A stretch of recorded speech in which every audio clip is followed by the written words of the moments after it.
For my upcycling project, I will be making cork letters out of cardboard and wine corks.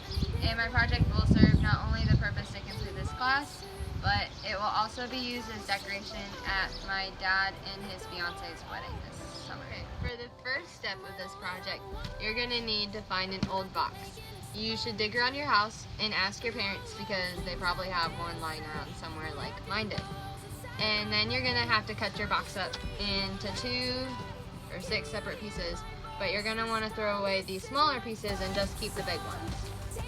Next on your materials list is you're gonna need to figure out what you're gonna use to attach your corks to your cardboard. Personally, I'm gonna use a hot glue gun, but you can use different types of glue if you want to. And then you're gonna have to gather your pencil and your Sharpie to draw your letters onto your cardboard. Next, you will need to get your corks. You're going to have to ask your family members and friends if they have been saving any of these wine corks up. You're going to need a lot of them. You're going to need like this many because your letters are going to be big. So you're going to need a lot. Next thing you're going to want to do is draw your letters onto your cardboard. Make sure you do it on the big pieces of cardboard and not the small pieces. Mine look like this. This is my J. And make sure you put it in pencil first in case you want to erase any of your markings to make sure your widths are fine to fit with your corks, and then you're going to want to go over it in Sharpie.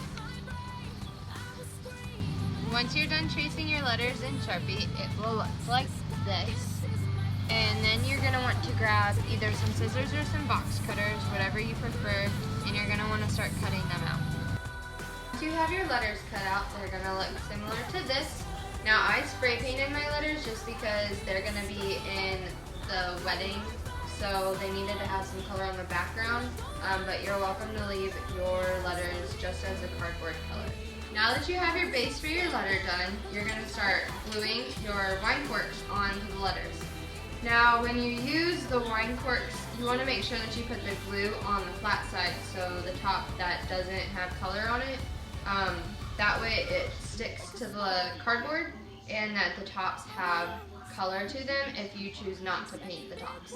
Alright, now once you figure out how to use your glue gun, like I did, you're going to just start layering them up and according to the width of your layers and the length of your layers, and make sure you press them down really hard and they're super close to each other. And then if you need to fill in the gaps, you can either cut these in half and make smaller ones, or you can put some glue in between them to hold them together. After gluing on all your corks, this is what your final project should look like.